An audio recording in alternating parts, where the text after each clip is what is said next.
Time now, 6:14, and Hawaii has a new governor and lieutenant governor this morning. And joining me in studio is Governor-elect Josh Green and Lieutenant Governor-elect Slyvia Luke. Thank you so much for being with us here this morning. Thank you. And congratulations. I know last night was an exciting one for the two of you.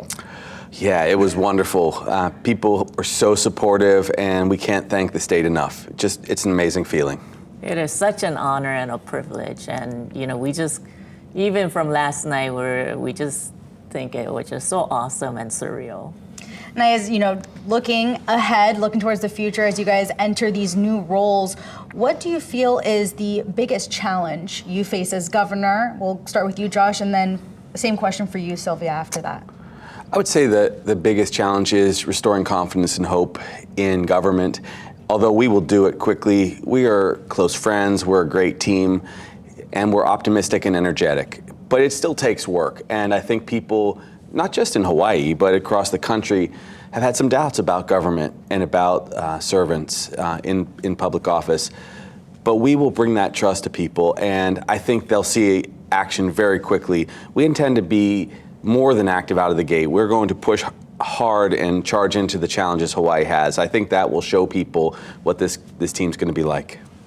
Slyvia? Both Josh and I talked a lot about cost of living, the difficulty of living here, being able to survive here and have affordable housing, affordable childcare, and so many things. So I think affordable housing is a top of mind issue for both of us. Yes. As you both talked about, is hitting the ground running, trying to start taking action right away. And you're mentioning affordable housing as one of your key issues. I know you've also talked about homelessness. What is the number one that you guys want to hit, like day one, and start to attack? Well, there's a couple things. First of all, the legislature was very generous and supported nonprofits all across the state. About $50 million of nonprofit funds through grants and aid. Huge credits to my lieutenant governor for doing that. We're going to release those funds fast, but housing is number one, as Slyvia said. Affordable housing drives everything else. We don't have enough nurses because they can't afford houses. We don't have enough teachers because they can't afford houses. All of these challenges are out there, so we'll take executive action if necessary, but we'll take bold action with the legislature right away to make sure we have housing successes right off the bat. Plus, and I'll let Slyvia dive into this one, significant resources went to Hawaiian homelands, and that's another big opportunity for us to develop housing for people. Yeah. So last year, the legislature invested about $1 billion in affordable housing, in addition to the $600 million for people on the wait list for Hawaiian homestead lands. We also provided $300 million to build affordable rental units. I think because the legislature has provided us an opportunity close to $1 billion to build housing right away, it's something as a team we're taking a look at that and taking a look at how we can quickly implement many of the mandates that were placed on us by not just the people, but by the legislature as well. It's awesome. As talking about affordable housing, is there other plans that you guys have in order to maybe address homelessness and food insecurity? Or are you guys looking at affordable housing as kind of being the main, driving point to help solve those issues? Well, that's a good question, actually. So there is a distinction between affordable housing and helping those who are chronically homeless. The chronically homeless population, which varies in our state, there are 12,000 people homeless on any given night, 15,000 homeless individuals throughout the year that get services. There's about 2,000 people who have severe mental illness or addiction that are on the streets. Those individuals are struggling so much that they have to have additional other solutions to get them off the street, out of that place of harm, out of that place of suffering, trauma. So building kauhale, which we've done a couple of, two already, building those kauhale, which are low impact, very inexpensive communities, villages, helps heal people. You saw the story of Jocelyn, who got off the streets, and her family, as we talked about that during the campaign. She's now had her life restored. She's thriving. People can thrive, but if you look at the challenge, a very small number of people are struggling so greatly that it takes resources. They fill up the ER.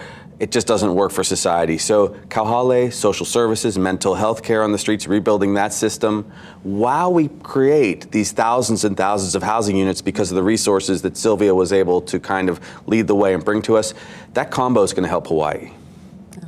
you have anything to add, Sylvia? Yeah, in addition to what Josh talked about, Josh has been in the forefront of many of the struggles of the houseless population, and he will continue to be a champion for that issue as well. I think for both of us, it is really about what is the bottom line for many of the residents living in Hawaii. It's the cost of living issue. That's why we talked about affordable housing. And it's not affordable housing on its own, it's a silo, right? So it's not just affordable housing, it's affordable childcare, it's about food sustainability, and how does all that help to make sure that you can live here, you can work here, have a life here. So we'll be tackling many of those issues. Yes, in fact, another issue that Sylvia championed, which I'm a huge fan and supporter of her efforts on, was early education. I'm in discussions already. Sylvia and I have discussed this for the last couple months now. She'll be taking on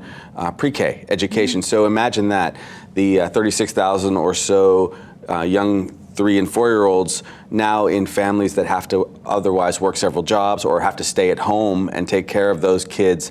If we can get that system up because of her leadership, it's amazing. It can actually transform the lives of thousands of Hawaii's ohana. So these are the kind of things that if we succeed, and we're here to say, please help us succeed. Join us, because this is a new era of leadership.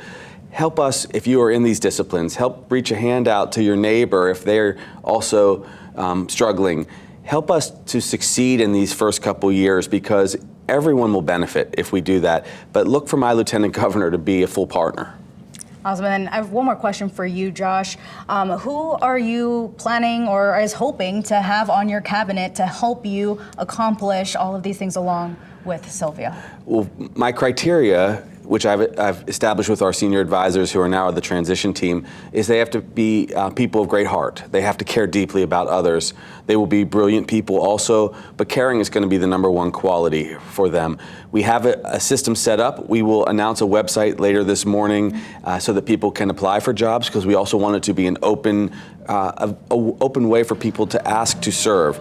This is going to be about servant leadership for the next several years, and that's how we want to bring people in. But you will see dynamic people in transportation, law enforcement, health, human services. There may be a couple people that stay over from Governor's team, Governor Ige's team, but for the most part, we're going to bring in fresh faces, and we want dynamic people that care about others and that get stuff done.